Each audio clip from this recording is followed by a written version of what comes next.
Isso. Então, a gente vai agora para a parte 3 aqui dessa aula, tá bom? E aí, o que que acontece, pessoal? A gente vai falar nessa parte 3 de, nesse momento, né, na sequência, de mielomeningoceles.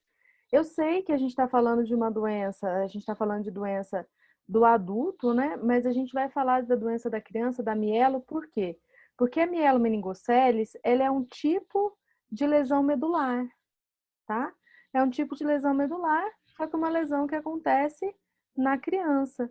Então, por isso que a gente vai pegar e a gente vai tratar agora na sequência, né? Agora que a gente falou das síndromes, a gente lembrou um pouquinho da medula ali, onde que ela tá direitinho. Então, na sequência, a gente já vê, tá, a mielo, beleza? Acho que de quem está participando hoje, estamos todas aqui, né? Jéssica tá, Cássia tá, a Laísa tá, tá sim. Então, vou voltar, vou compartilhar a tela de novo, tá bom? Então, lembrando dessa perspectiva, gente, a mielomeningoceles, né, ela é, na criança, uma lesão medular. E é por isso que está aqui na sequência. Tem algumas coisas mais importantes de saber, que caem mais nas provas, que a gente vai estar, então, dar esse destaque, né, para essas questões que caem mais, beleza? Então, eu vou compartilhar aqui. Qualquer coisa, se tiver algum problema, vocês me avisem, tá? Pode abrir o microfone e falar, não tem problema nenhum, que a gente já vai tirando as dúvidas também. Só um minutinho.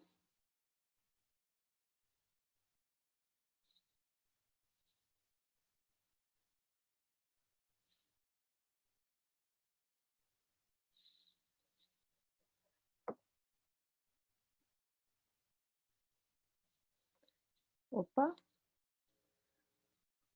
Estão vendo, né, meninas? Tá, beleza. Se estiver travando, o pessoal me avisa, tá? Que às vezes dá uma falhazinha de internet, mas eu acho que por enquanto tá indo tudo bem, né? Mas qualquer coisa vocês me avisem, tá bom? Bem, então a gente vai falar da mielomeningoceles. E aí, toda vez que a gente fala de mielomeningoceles, a gente tem que lembrar do seguinte, pessoal.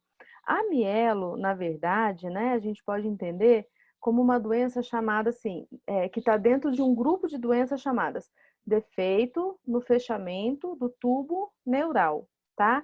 Então vai acontecer um problema no fechamento do tubo neural, isso lá na embriologia, quando o bebê está se desenvolvendo, e que vai provocar a mielomeningoceles, tá?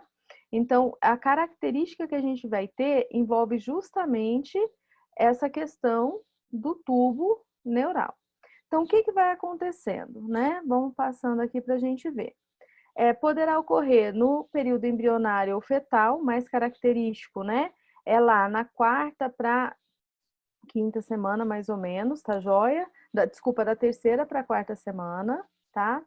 Viroses, medicamentos, radiações e fatores de ordem genética podem influenciar no caso. Também a gente vai ter como característica aqui, só um minutinho, pessoal.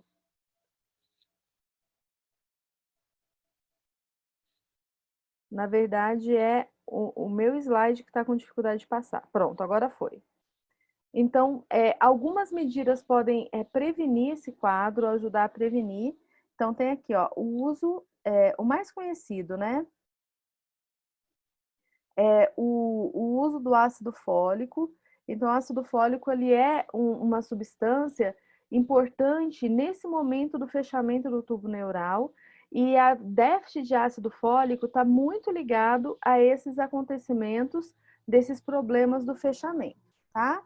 Então, o ideal é tomar antes da gestação, tá? Numa dose relativamente baixa. Isso vai diminuir de 70% a 80% o risco, né? As chances da criança ter esses defeitos do fechamento, tá? O período mais importante é entre a terceira e a quarta semana gestacional, que é justamente o momento que atinge o tubo neural. Então, em geral, pessoal, o momento é esse, né? Que vai acontecer o problema. E esse defeito, né, do fechamento, ele poderá produzir uma série de malformações, dependendo do momento que ocorrer, da extensão e da altura da falha. Esse fechamento inadequado, gente, pode levar a uma série de problemas. E aí, como eu estava dizendo para vocês, não é só mielomeningoceles. Olha só aqui embaixo, ó, anencefalia, encefalocele e espinha bífida são todos problemas que podem estar ligados ao fechamento inadequado do tubo neural, tá bom? Então, vamos lá, vamos passar rapidinho os principais casos, tá, que a gente tem. Aqui está aparecendo, então, ó, a encefalocele, tá? Que vai ser a herniação do tecido encefálico através de uma falha óssea, é habitualmente recoberta por pele íntegra e sua severidade é determinada pelo volume de tecido nervoso extracraniano. Gente, não é o mais comum, mas pode acontecer, tá? Então, só para lembrar uma coisa, o tubo neural, ele fecha assim, né? Ele é um tubinho, ele vai dar origem ao sistema nervoso central. A parte de cima dele, a gente conhece como tubo neural rostral, forma justamente o encéfalo. A parte de baixo dele, que é o tubo neural caudal, forma a medula.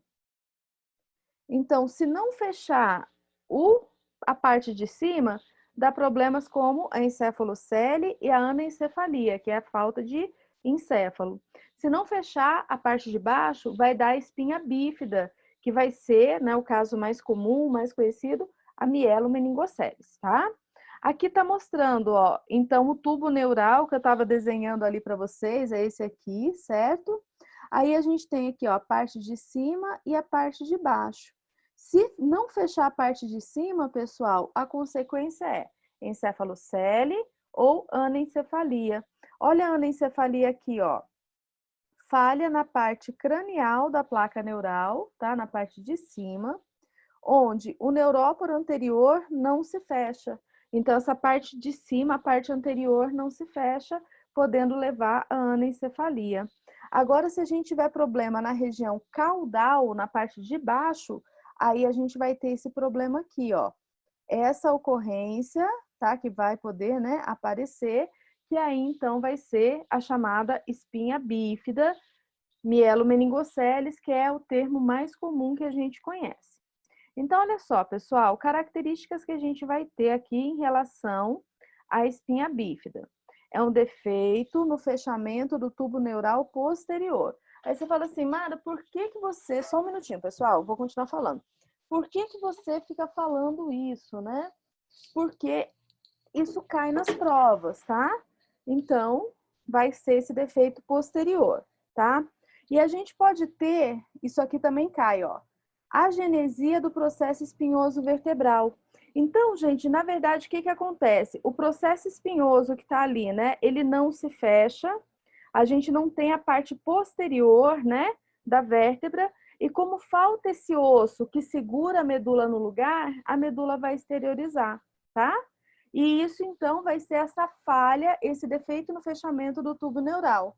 Então, a gente tem um fechamento incompleto do canal vertebral por falta de fusão entre os arcos vertebrais posteriores. Então, ó, a vértebra é assim, ó, eu tenho o corpo, certo? Aí eu tenho aqui, ó, os pedúnculos e aqui eu tenho o processo transverso, tá? Depois eu tenho a lâmina e aqui na pontinha eu tenho o processo espinhoso. Isso aqui é um protótipo de vértebra. O que acontece aqui, pessoal? A gente não tem essa parte posterior. Então, ó, tem o corpo, tem a parte aqui anterior, tem o processo transverso. Mas essa parte posterior não tem. E aqui que pode acontecer, então, é essa herniação, porque não tem nada para conter, para segurar ali dentro, tá? Então, só para a gente entender. Afeta o sistema neuromuscular e o aparelho geniturinário preferencialmente. Então, os sintomas vão ser, ó, musculares e geniturinários, envolvendo, então, problemas de bexiga. Vai ter um predomínio no sexo feminino, então as meninas têm mais chance, tá? Quando isso acontece, a gente pode ter alguns casos. Então, olha só, a doença em si, ela se chama espinha bífida. Essa espinha bífida, ela pode ser oculta, Então tá fechado ali, você não vê a bolsa, ou ela pode ser cística ou aberta. Quando vê a bolsa, a gente tem a mielomeningocele, que é o caso mais clássico e mais grave, ou a meningocele, que eu vou mostrar a diferença aqui. Olha só, aqui a gente tem a mielomeningocele. Quando sai, pessoal, sai tudo, tá? Então, tá vendo isso aqui, ó, que eu tô passando a caneta? Isso aqui é medula. A gente pode ter a meningocele, que é essa aqui. Aqui a medula tá aqui dentro, ó. Mas tem a bolsa aqui de meninge e líquor. E na espinha oculta, o que que acontece? Tem o problema só na vértebra. Na verdade, assim, gente, a medula lá dentro também não costuma ser normal, tá? Mas o problema na vértebra, mas não tem a bolsa, tá bom? Então, por isso que tem essa questão dessa diferença entre oculta e aberta, tá? Eu já tive pacientes tanto de oculta quanto de aberta. Só para dar um exemplo, eu tive uma paciente de oculta, o que que acontece? Ela teve atraso para conseguir andar. E aí a gente fez a fisioterapia, o tratamento, ela voltou a andar, beleza, né? Ela conseguiu começar a andar, na verdade, né? Com quase 2 anos e ok. E tem os casos de mielo com a bolsa, pessoal, que daí é mais grave, tá? Vamos lá. Então, aqui, ó, na espinha bífida ocorre falha no fechamento do tubo neural e nos arcos vertebrais posteriores, aquele desenho que eu fiz, que estão sobre ele, tá? Então, o que que acontece? Essa imagem aqui é típica, ó. O meu desenho é muito mais bonito, né, gente? Mas vamos lá, ó, tá aqui. Não tem essa parte posterior da vértebra, fica aberto, tá? Então, pode ser desse jeitinho, pessoal, e não aparecer, né? Aqui, ó, a vértebra não fechou, né? Não aparecer, oculta, ou pode ser desse jeito e herniar. Quando herniar, sair do lugar, a gente tem a aberta. Se o que sair, pessoal, tiver tecido nervoso, esse aqui, ó, esse vermelho mais escuro, é tecido nervoso, é medula, é raiz nervosa. Quando tiver isso, ó, vou mostrar outra imagem aqui. Quando tiver isso para fora, se chama mielo, que é de medula, meningocele. Mielo, medula, meningo, meninge, cele, essa coisa que está para fora, tá? É o caso mais grave, é o caso mais comum, é o que costuma cair nas provas, ok? Então, vamos continuar aqui, tá bom? Então, a gente falou, né, aqui reforçando que a gente pode ter ela oculta ou ela cística, certo? Como que acontece oculta? Ocorre o fechamento incompleto de um ou mais arcos vertebrais. A medula espinhal e as meninges não são afetadas e permanecem dentro do canal vertebral. Aqui tem uma amostra, ó, a vértebra aqui não fechou, mas a medula e as meninges, né, continuam aqui dentro. Como eu disse para vocês, gente, às vezes não passa ileso, às vezes tem uma malformação aqui da medula que acaba prejudicando a aquisição motora, tá? Mas os danos são bem mais leves. Quando tem a cística, então ocorre quando o tubo neural e os arcos vertebrais que estão sobre ele não se fecham apropriadamente, podendo surgir a meningocele, quando não tem a medula, ou a mielomeningocele, quando tem a medula. Vamos lá. Então, meningocele é a forma mais leve e rara, infelizmente, dificilmente acontece, né? O mais comum é acontecer a saída de tudo. Ocorre protusão das meninges, líquios e pele para fora, né? Dentro dessa bolsa, desse cisto. A medula espinhal permanece dentro do canal vertebral, tá? Então, a imagem seria mais ou menos essa, pessoal. Aqui, ó, o corpo vertebral, né? Aqui a parte lateral da vértebra. A medula está aqui dentro e o cisto que formou é um cisto de meninge, tá? Aqui nessa imagem mostra aqui direitinho, tá vendo? Aqui, ó, tem meninge, tem líquor aqui dentro. Então, infelizmente, como eu disse para vocês, esses casos são mais raros. O mais comum é a mielomeningocele, tá? Então, vamos lá, ó. Ele é mais comum e grave. Medula, meninge e líquido ficam contidos na bolsa cística. O crescimento anormal da medula e dos elementos neurais tornam a transmissão normal do impulso nervoso impossível, porque, gente, perde a continuidade, tá? perde a continuidade. E aí eu preciso que vocês pensem o seguinte, deixa eu colocar a figura, eu já volto essa. Olha aqui a figura. Gente, o que vai acontecer? Aqui eu tenho raiz motora, eu tenho raiz sensitiva e eu tenho raiz autonômica, certo? Certo. Então, tudo que tá, gente, desse ponto aqui, ó, que herniou para baixo, perde-se função, tá? Por isso que fala, ó, comprometimento sensitivo e motor abaixo do nível da lesão. Vai ter esse comprometimento, tá joia? E eu tenho que pensar no seguinte, olha só. Normalmente eu tenho a medula aqui sai uma raiz motora, uma raiz sensitiva, certo? E aqui tá saindo, tá indo lá para o meu músculo e assim por diante.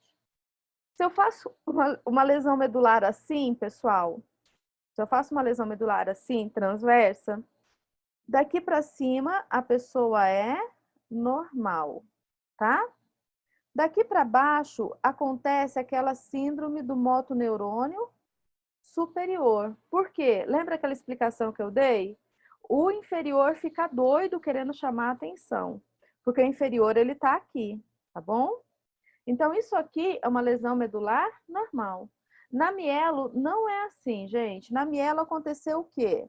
Então, vamos supor, ó, que daqui para baixo herniou e tudo aqui para baixo vai perder função, tá? Então, você vai perder tudo. Você vai perder controle. Daqui para baixo não vai funcionar de forma alguma. Não vai ter o motoneurônio inferior íntegro. Conseguem perceber aqui ó, a diferença de um para outro?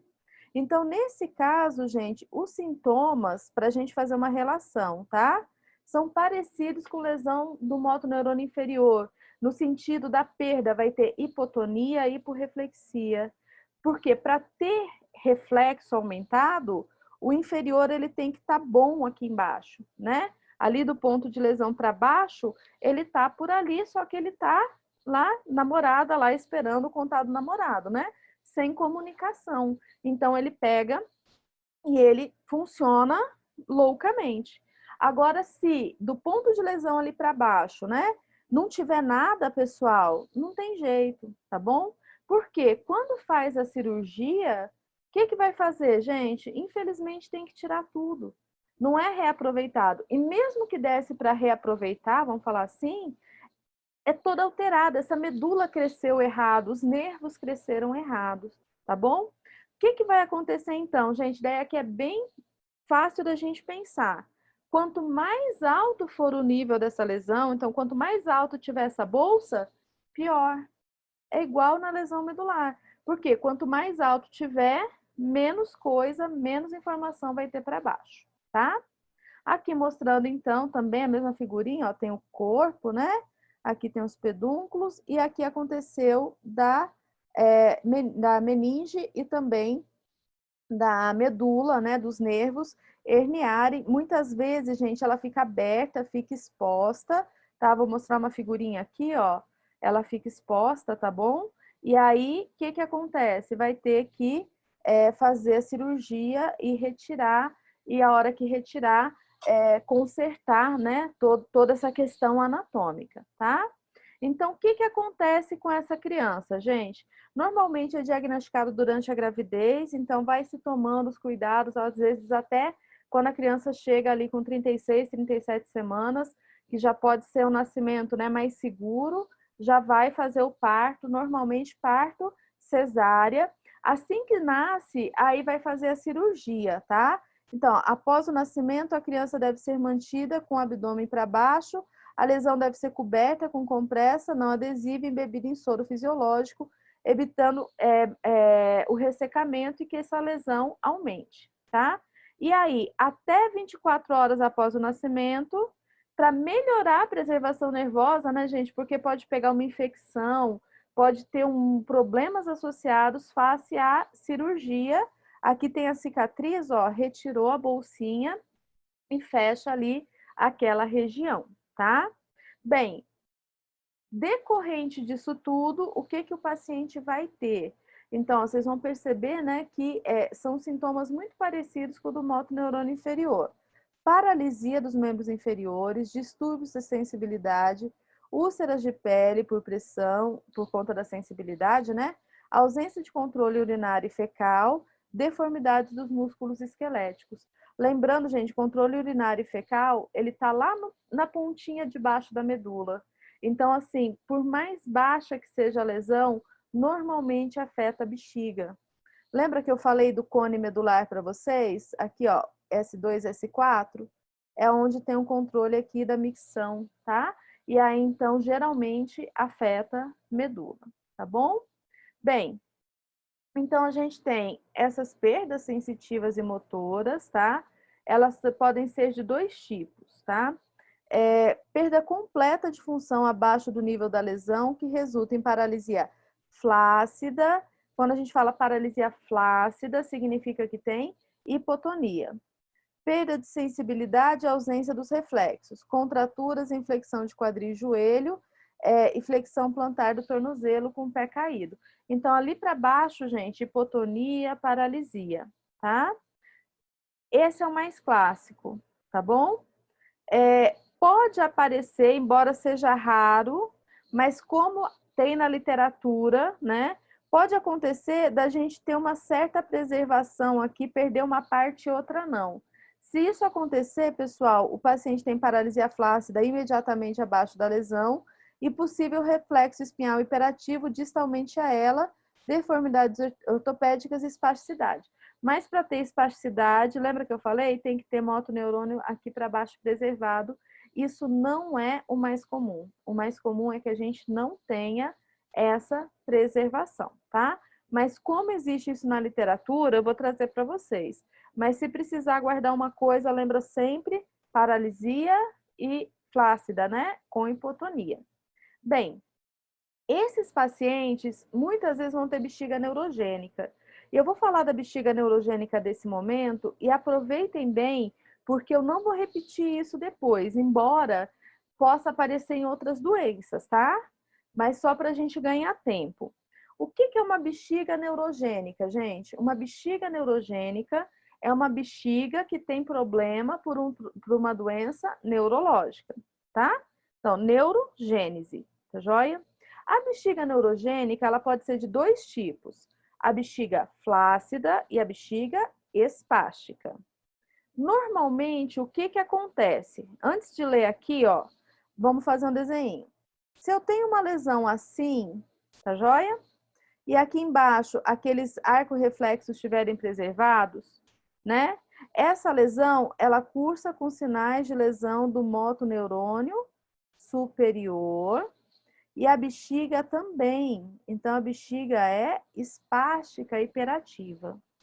Se eu tiver uma lesão assim, que rompeu, né, esses arcos reflexos, perdeu esse arco reflexo, aí o paciente... Opa! Desculpem, pessoal. O paciente ele vai cursar com sintomas do motoneurônio inferior, tá bom? E essa bexiga é também, como o motoneurônio inferior, flácida. Tudo bem? Tranquilo? A gente teve um pequeno probleminha aqui. Vocês estão me vendo aqui, né? Vamos continuar, ok? Deu um pequeno probleminha aqui, eu já descubro o que é. Espera só um pouquinho. Aê, voltou. Desculpa. Pronto. Entenderam, pessoal? Então, fala assim, ó, lesão para cima de S2, S4, né, para cima do cone, a bexiga é espástica, é hiperreflexa, assim como o paciente. Bexiga que pega o cone, né, que pega essa região final, que é essa aqui, ó, a bexiga é flácida, reflexa. O mais clássico da mielo é essa aqui. Paralelo, o mais clássico da lesão medular, né, do adulto, vamos falar assim, do TRM, é essa de cima, tá bom? Mas vamos falar das duas, e daí eu peço que vocês, se tiverem dúvidas, me interrompam, tá? Porque esse aqui é um assunto importante, tá bom? Então, olha só, flácida. Lesão ao nível de L1 ou abaixo, L1 vértebra, tá? Que pega aqui a altura, ó, de S2 e S4, medula. Lembra que a medula cresce menos que a vértebra, né? Envolve o cone medular e a cauda equina. Os neurônios motores para a bexiga estão destruídos, tá? Tá destruído, gente, não tem jeito. Característica: ausência de contração do detrusor, o músculo da bexiga. Parede vesical distendida, porque vai enchendo, enchendo, enchendo, enchendo. Volume residual aumentado, porque tem dificuldade de eliminar, então sempre fica um volume de urina ali dentro, tá? Pressão vesical não é aumentada, né? Baixa, porque o detrusor não contrai. Infecções frequentes causadas pela dificuldade de esvaziamento. Então, a bexiga flácida, gente, é a bexiga preguiçosa, mas por causa neurogênica. Ela enche, enche, enche, enche e tem dificuldade de esvaziar. Como é que tem que fazer para esvaziar? Tem que fazer cateterismo, tá? Passar o catéter para tirar a urina. Na espástica, gente, é diferente. Então, presta atenção aqui, ó. Na espástica, lesões medulares acima de T12 ou do cone medular. Então, ó, para cima aqui, tá joia? O cone medular preservado e os reflexos medulares para a bexiga preservado. O reflexo vai estar preservado, gente. Mas como que é o reflexo da micção? Toda vez que a minha bexiga enche um pouquinho, tem um reflexo, o detrusor contrai. Por que eu não fico fazendo xixi o tempo inteiro?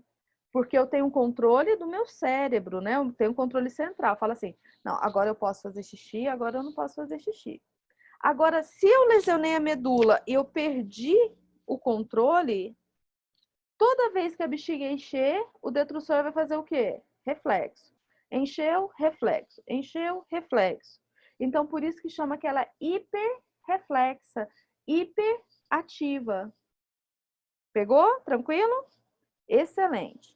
Então, essa bexiga tem uma capacidade pequena, contrações involuntárias rítmicas, encheu, contraiu, hiperreflexa, não efetiva, só que contrai, pessoal, mas não contrai direito. Então, não é que perde uma grande, que elimina uma grande quantidade de xixi.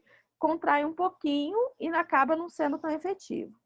Grande tendência ao refluxo vésico-uretral, com os rins aumentados e volume, com hidronefrose, porque pode voltar, né, urina aqui da bexiga para cima, tá? Então, pessoal, essa aqui vai ser a característica que a gente tem quando a gente fala da bexiga, tá, neurogênica. Aí eu queria saber se vocês querem perguntar alguma coisa, podem perguntar. Como eu disse para vocês, esse assunto aqui, ele é um assunto bem importante, tá? Deixa eu só tentar arrumar aqui que minha passagem de slide aqui deu uma travadinha. Posso ir fazendo uma pergunta enquanto isso? Pode, meu bem, pode sim. Com relação à avaliação desses pacientes, é utilizada a escala ESIA também? Ou só para trauma medular? Não, não é. Vai ter uma avaliação própria para eles. Eu vou, já já a gente, eu só tô olhando para cá para tentar regularizar aqui, tá? Não, tá ótimo. Vai ter uma avaliação própria para eles, que vai ser uma avaliação um pouquinho diferente, que a gente Uhum. vai falar. Pessoal, estão Ah, então vendo tá bom. tudo? Estão vendo o slide? Não, só a sua imagem. Só eu? Aham. Eita, peraí. O computador cansou, sabe, gente?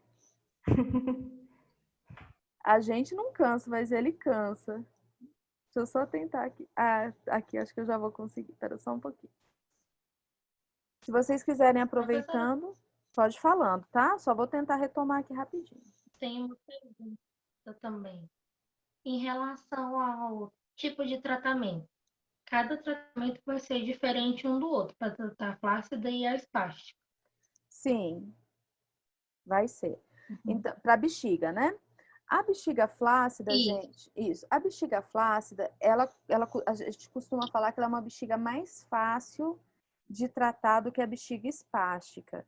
Por quê? O que vai acontecer com ela? Ela vai encher e ela vai ter que ser esvaziada, né? Aí, para esvaziar, por exemplo, de tempos em tempos, vamos dizer assim, né? Isso tem um tempo certo no relógio. De tempos em tempos, vai ter que ir lá e passar o catéter e esvaziar. Beleza. A bexiga espástica, não. A bexiga espástica, ela é um pouquinho mais complicada.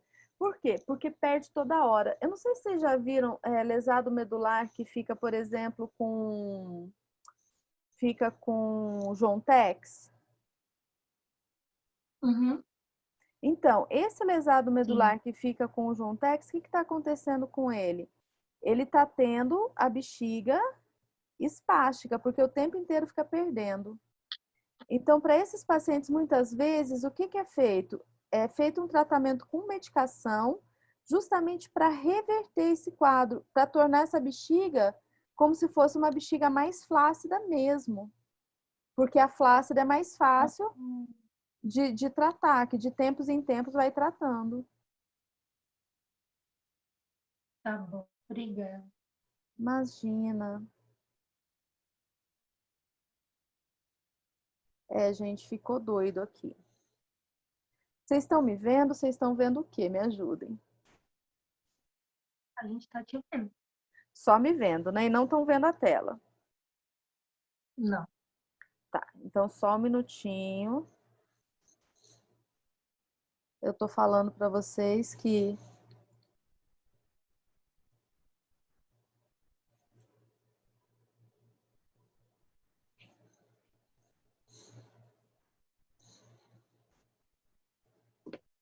espera aí só um pouquinho, tá? Uhum.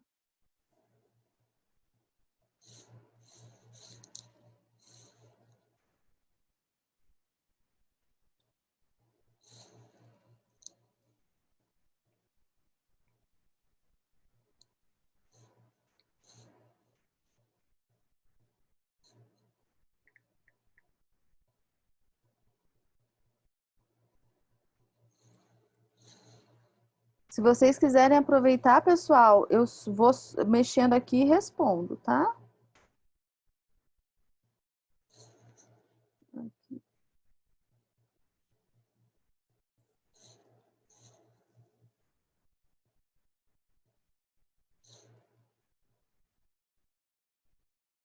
Só um minutinho, tá conectando aqui de novo.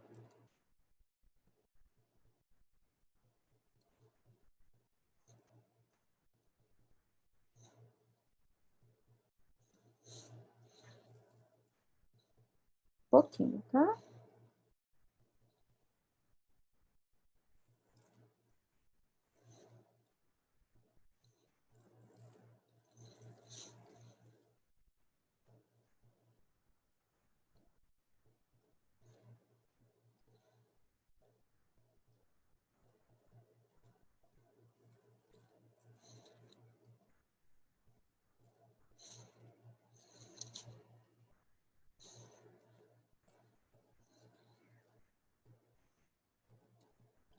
Estão vendo a tela e eu? Sim. Tá. É que eu uso o iPad aqui para poder escrever, mas vamos fazer o seguinte. Se vocês estiverem conseguindo me ver e ver a tela, eu vou continuar, porque ele diz que está conectando aqui e não está indo. Pode ser? Só para a gente terminar a mielo? Pode ser assim, pessoal?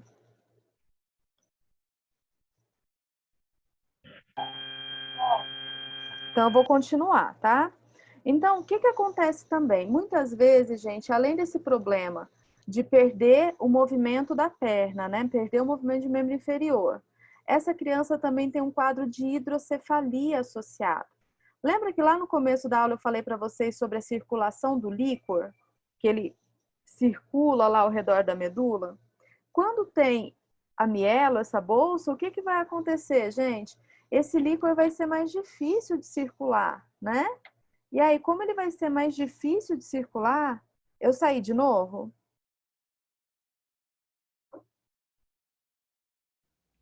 Não, saiu Não. não. Tá, Continua então, aparecendo. beleza. Então, como ele vai ser mais difícil de circular, ele pode gerar um quadro de hidrocefalia. Ele vai acumulando e a cabeça aumenta, tá? Por isso que está escrito, ó, aumento anormal, aqui eu consigo aqui, ó.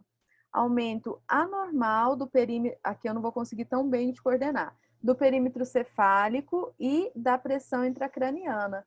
Está presente no nascimento da maior parte das crianças, principalmente após o fechamento. Então, quando faz a cirurgia e fecha, aí que o problema fica maior ainda.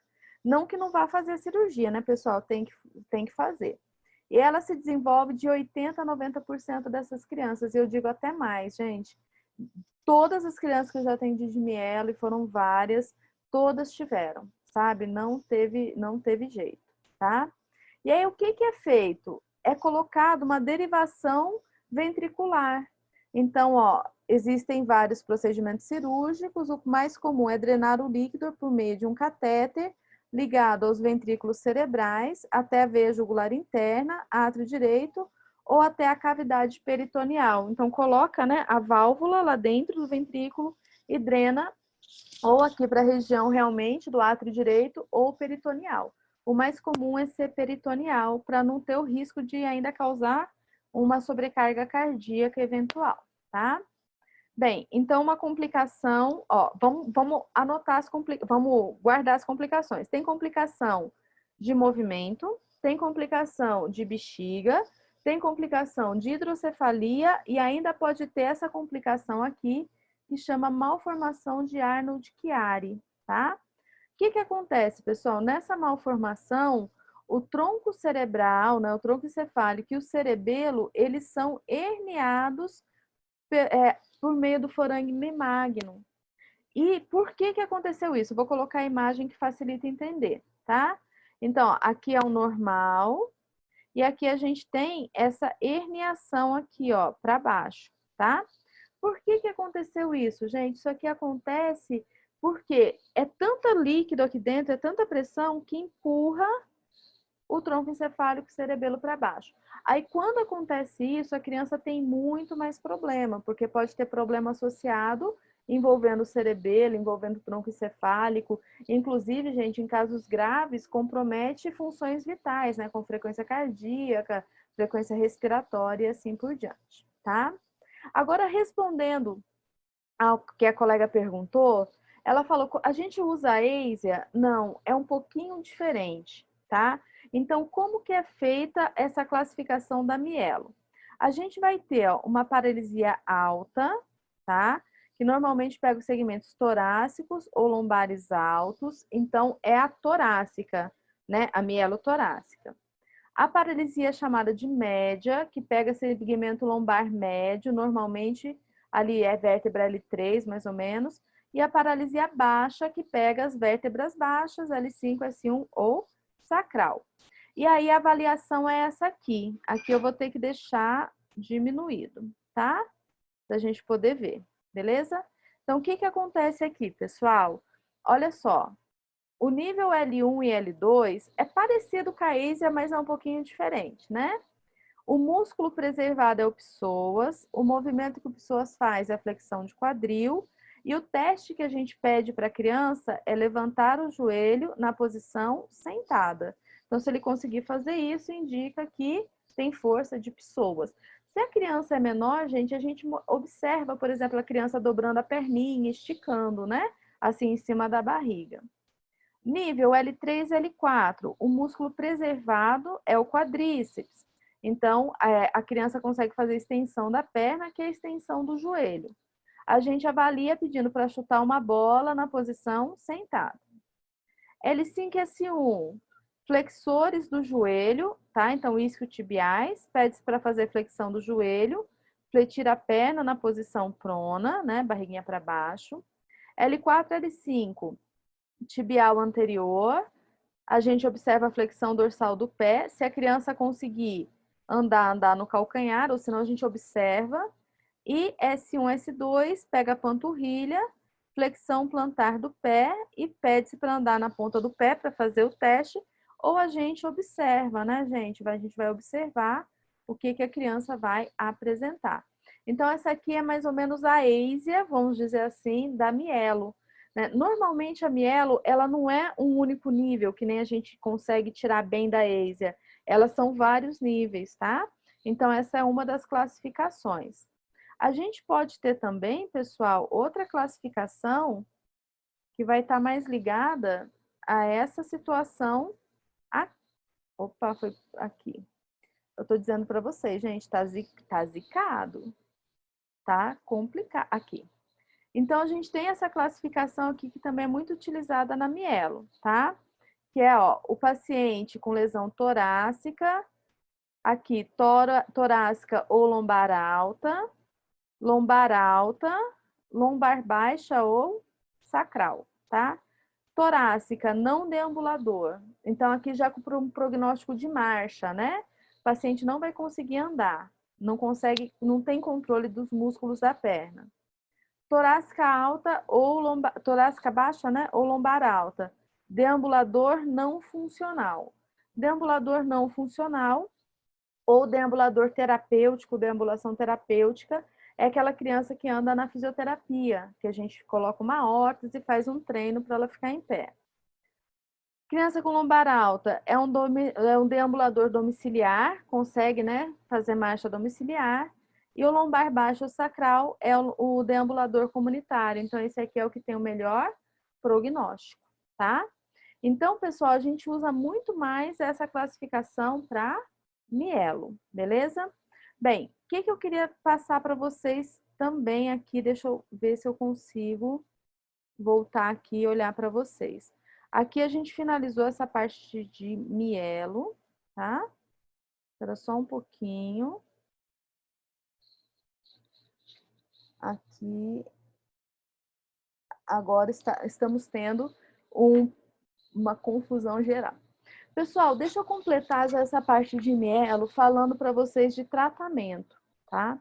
Então, como que é feito o tratamento dessa criança, né? Como é que é feito o tratamento da mielomeningocele? A gente pega como base o músculo que está preservado. Então, assim, do músculo preservado para cima é normal. Do músculo preservado para baixo tem alteração, né? E esse aqui, gente, é a base do tratamento do lesado medular também, tá bom? Então, o tratamento da mielo, do lesado medular. Músculo para cima, pessoa normal, fortalecimento, tá? Então, músculo para cima, pessoa normal, fortalecimento. Nível para baixo, né, ali, acometimento para baixo, né, a partir daquele último músculo que tem força, aí você vai ter que adaptar. Se o paciente for hipotônico, muitas vezes, gente, não tem o que fazer. A pessoa hipotônica é que ela teve uma lesão tão grave que o que aconteceu com ela? Nesses casos, né, de lesão medular, destruiu todo aquele conjunto. Então, essa criança ali, né, daquele músculo para baixo, ou adulto, se porventura ficar hipotônico, a gente vai ter que prevenir complicações, prevenir deformidades, manter mobilidade, vai ter que tentar adaptar uma órtese. Então, dependendo do nível da lesão, vai ter a órtese para ser adaptada, e aí segue-se aquele parâmetro mais ou menos. Se é torácico, infelizmente não tem prognóstico de marcha. Se vai sendo mais baixa, aí vai tendo esses prognósticos dessa marcha que pode ser, né? A terapêutica, que é mais o lombar alto, pode ser a marcha domiciliar ou a marcha comunitária. Esses 3 parâmetros vocês têm que lembrar sempre, tá? Se a gente vê uma lesão medular, né, vamos dizer assim, para cima do cone, aquelas que a gente diz transversa do adulto, mesmo princípio. Lesão para cima, paciente normal, fortalecimento. Lesão para baixo, pessoal, o que eu vou ter que fazer? Se a pessoa é espástica, trabalhar com espasticidade, tentar melhorar tônus, tá? Manter a amplitude de movimento, tentar evitar as deformidades, adaptar órteses para essa pessoa ficar em pé, tá joia? E aí, eu já vou trazer essa perspectiva, porque daí eu já adianto um assunto que está para frente, mas como deu esses problemas aqui, eu já consigo adiantar. Muita atenção, prova de concurso, tá? Aí você fala assim para mim, professora, beleza, Para cima, preservado, vou fortalecer, para baixo, vou manter. Praticamente isso. O que há de novo no tratamento dessas pessoas, da criança com mielo e do adulto com TRM, e que está caindo muito na prova de residência? A hora que vocês forem resolver questões, vocês vão perceber. O que há de novo, pessoal, mais ou menos novo, né? É o treino com suspensório na esteira, tá? Então, treino com suspensório na esteira. Então, o suspensório, ele diminui a descarga de peso, e aí coloca-se na esteira, e assim, na esteira, pessoal, se o paciente tiver um pouquinho de força, ele faz, senão é o físio que vai lá e faz uma perna, outra perna, uma perna, outra perna, uma perna, outra perna, tá? E a outra opção que tem, não é só o físio fazer, é usar corrente elétrica, tá? Tá joia? Para fazer esse movimento. Então, uso fez na musculatura, principalmente de tibial anterior, na musculatura que desencadeia a flexão da perna. Então, no momento assim, da oscilação da marcha, que é quando a perna flexiona, dá a descarga da eletroterapia. Então, gente, tem que estar muito ciente disso. Sim, é tratamento para lesado medular, é tratamento para mielo, e vem aparecendo muito nas provas, tá? Essa é uma coisa. A segunda coisa, né, que a gente pode colocar assim, o que há de novo no tratamento desses pacientes é a robótica, o exoesqueleto. Então, o exoesqueleto é o quê? Né? É um aparelho externo, exoesqueleto, né? Tá para fora. É um aparelho externo, tá? Que é como um robô controlado, né? Por baterias, controlados por tecnologia. E esse exoesqueleto, gente, ele contrai, ele é adaptado para contrair e fazer esses movimentos. Então, também é algo que tem aparecido nas provas, que tem caído, e que a gente fala que é algo novo, né? Porque muitas vezes a gente não vê isso na faculdade, está mais em pesquisas científicas. Mas, gente, ó, isso aqui é real, tá? Os estudos têm mostrado com nível de evidência boa, tá? Então, com nível de evidência A, B, que o uso do exoesqueleto está até diminuindo o nível da lesão. Então, olha que coisa incrível, né? Nunca pensado antes. A partir desse estímulo que está sendo dado, sabe aquele paciente que tinha uma lesão mais alta? Não é também, gente, tudo, né? Mas ele pode vir até diminuir o nível da lesão, nível, assim, tipo, um nível, 2 níveis, que é algo que a gente não esperava antigamente, tá? Um grande exemplo é a Laís Souza. Não sei se vocês lembram dela, aquela ginasta. Ela sofreu uma lesão medular extremamente alta, se eu não me engano é C3 ou C4. Então, assim, ela não mexe nada do braço, não mexe nada. E ela tá ficando em pé com órtese, que não é um prognóstico que a gente tem. E ela tá conseguindo alguns movimentos de membro superior, que não era o esperado para a característica. E ela teve essa série de tratamentos, tá? Então, assim, para trazer para vocês que isso vem aparecendo. Então, olha só, suspensório, esteira, eletroterapia com fez e exoesqueleto, tá? Então, se perguntar em prova, né, se isso funciona, se pode fazer, pode. E mais uma coisa, gente, quando eu estudava, e durante muitos anos eu dei aula na faculdade, eu falava assim para os meus alunos: olha, gente, teve lesão medular completa, não adianta fazer eletro, tá? Esqueçam isso. Também tem evidência científica que mesmo na lesão medular completa, a gente pode fazer eletro, né, a corrente de estimulação para estimular essa musculatura. Porque antigamente era tipo proibido, sabe? Não podia fazer mesmo. E aí hoje a gente já tem essa perspectiva. E aí, à medida que vocês forem respondendo questão, forem vendo, vocês vão perceber que a IADES vem cobrando muito isso. Vem colocando muito essas questões, né, do que há de novo, né, na ciência, o que há de novo no tratamento, tá bom?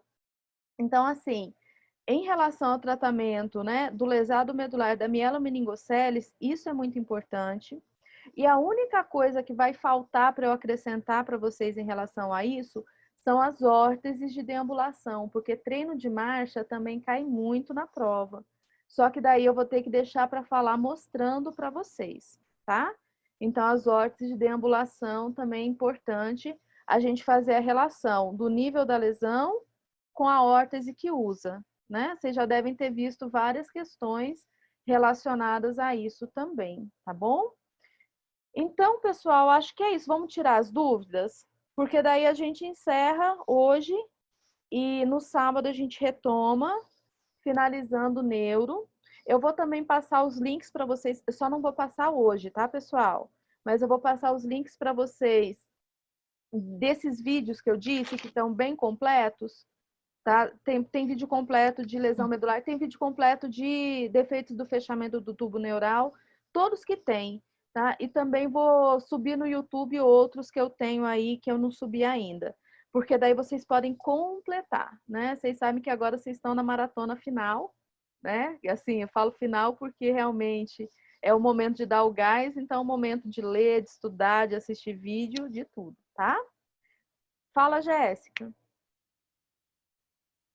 Minha dúvida é em relação, não é nenhuma dúvida, é porque eu não consegui entender a parte do motoneurônio inferior.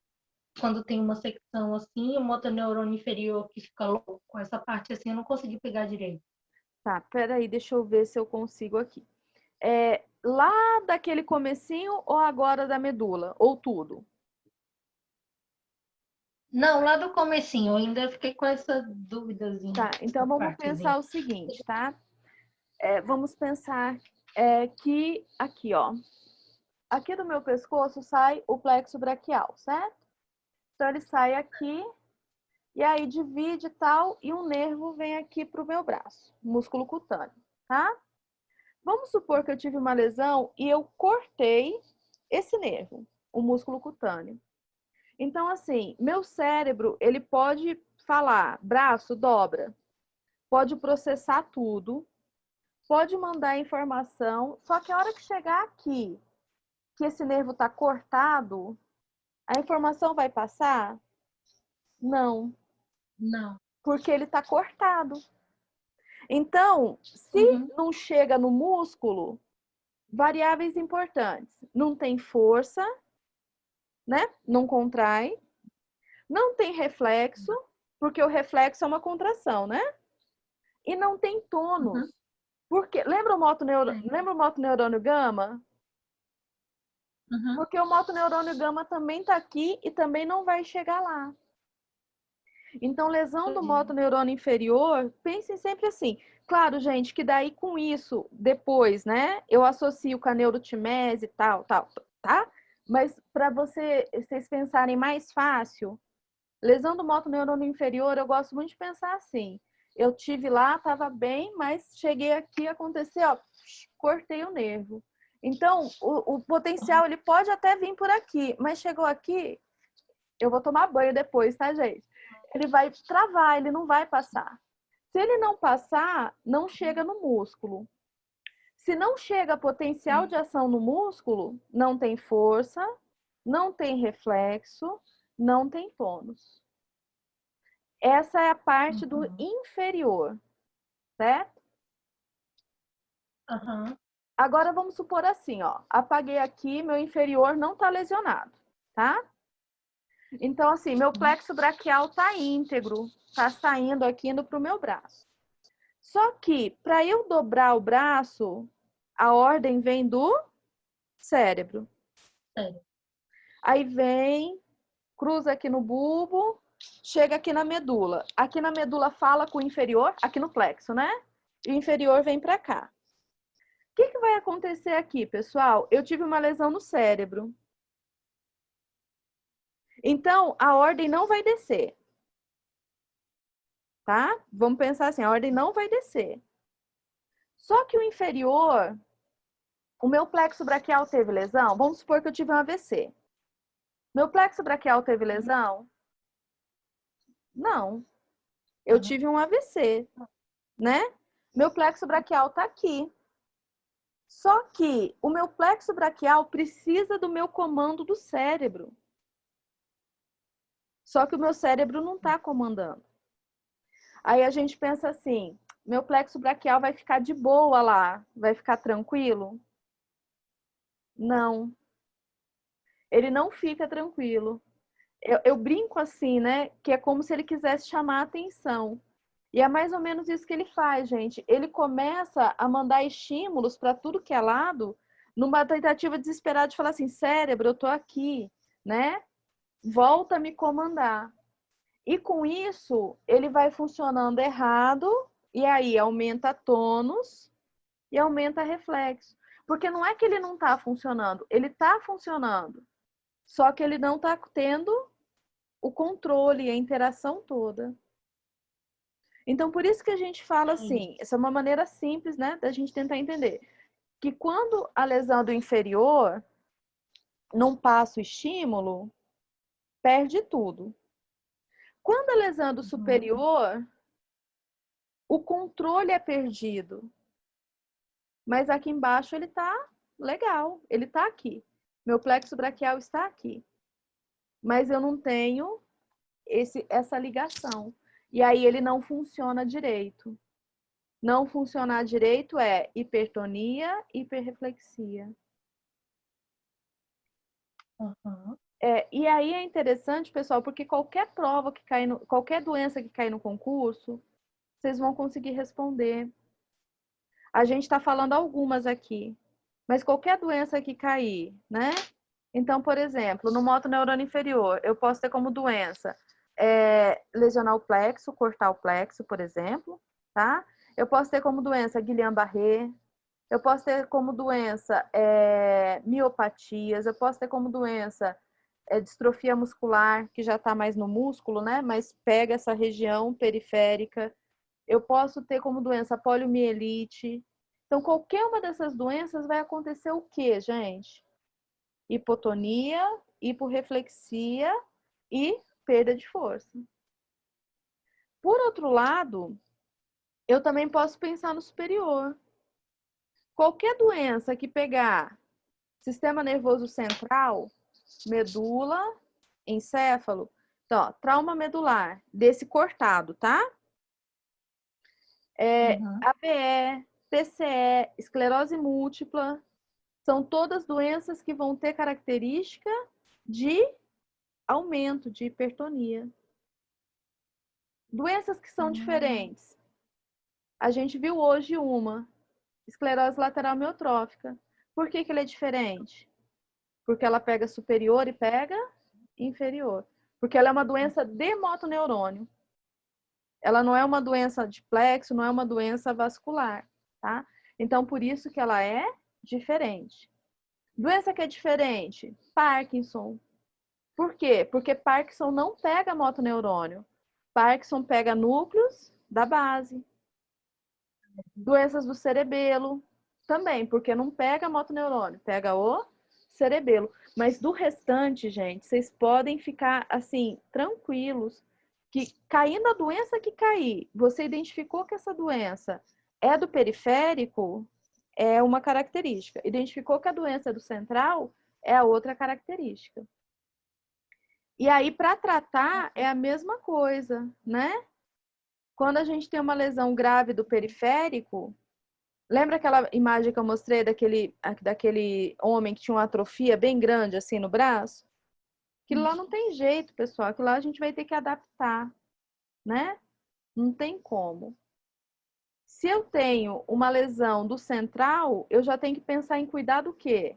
Cuidar da espasticidade, cuidar da ADM dele, né? E tentar recuperar. Então, a novidade que tem é que nas lesões medulares, na mielo, com esses recursos de eletro e de robótica, está ajudando. Não é a cura, né? Mas está ajudando. Obrigada, professora. Imagina. Muito. Gente, ajudou mais alguma coisa? Pode perguntar. Ó, qualquer coisa, manda mensagem para mim, tá? Pode ser no grupo, porque às vezes a dúvida de um é a dúvida de todos. Que daí eu gravo o áudio, tal, explico. Ou manda por e-mail, ou... Gente, eu tô aqui para isso, tá? Então, tô aqui para justamente ajudar vocês nesse processo de compreensão. E a minha tentativa de ajuda é justamente o quê? Tentar ampliar o horizonte, né? Para a gente não ter que ficar só decorando, mas ir tentando ajustar. Porque daí, por mais que a gente estude o que mais cai, se cair alguma coisa um pouquinho diferente, vocês vão conseguir manejar isso. Vocês vão conseguir interpretar isso e lidar com isso, tá? Professora, tá conseguindo me ouvir? Querem perguntar? Pode perguntar.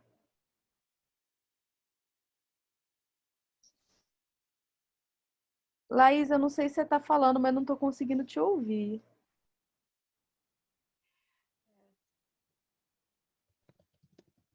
Ou sei se eu vou fazer que nem minha filha menor, a hora que dá aula, a hora que termina a aula, ela só fala assim, professora, terminou a aula, tchau.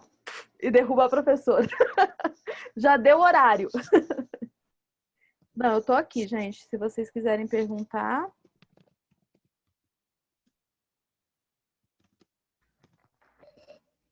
A questão do... Ah, não. Responde o da Laísa primeiro. Tá. Depois eu falo. A cianurticária ocorre depois da cirurgia. O que acontece? Existem casos que mesmo antes da cirurgia, aquele problema da circulação do líquor é tão grave que a criança já nasce com a alteração. E tem alguns casos que não, que aí é por conta muito da hidrocefalia, né, que vai acontecer depois que tira a bolsa, vai acontecer o quadro. Normalmente, pessoal, tira a bolsa, né, da mielo, tira ali o cisto, e logo na sequência, quando a criança tem condições clínicas para fazer a nova cirurgia, já coloca a derivação, justamente para evitar muitos desses problemas, tá? Ah, tá. E no caso da hipotonia global na síndrome de Down, afeta o mononeurônio ou não? Na síndrome de Down é diferente, porque é uma hipotonia central.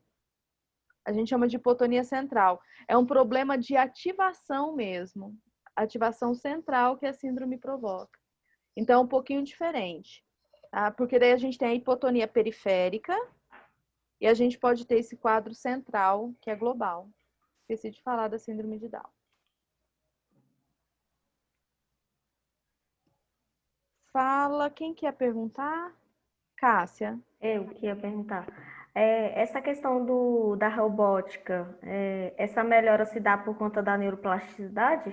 Neuroplasticidade. É o que se especula. Porque tem coisas ainda que a ciência não consegue, né? Tipo a neuroplasticidade, tem várias teorias e a gente ainda não consegue ter certeza qual que está funcionando. Mas dos artigos que eu li, que eu vi, tudo é neuroplasticidade mesmo. Assim, de uma conexãozinha ali fazer com outra e aí o paciente apresentar a melhora mesmo. Ótimo. E a questão do neurônio espelho, professora? O que do neurônio espelho? Eu não sei se é esse termo mesmo, mas eu vi alguns artigos falando sobre isso. Ai, Lidiana, eu vou ficar te devendo, eu vou ter que dar uma procuradinha, tá? Pra ver direitinho, deixa eu anotar aqui rapidão. No sábado, eu respondo direitinho. Quanto que tem Só influência? se alguma coisa de tratamentos atuais, essas coisas assim. Tá, eu vou dar uma olhadinha, tá? Tá. E daí eu consigo Obrigada. te responder melhor.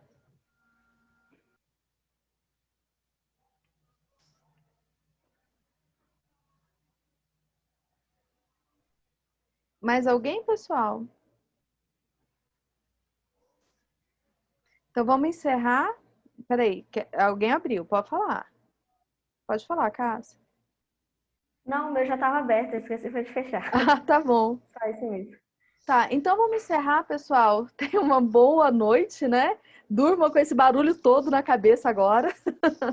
Eu vou mandar o link dos vídeos para vocês e os vídeos que estão aqui, que a gente gravou, só vou organizar direitinho para poder subir no YouTube, provavelmente só amanhã à noite, tá? Então, só para vocês entenderem, Tem outros alunos aqui que não participaram, eu já vou explicar para eles também, tá joia?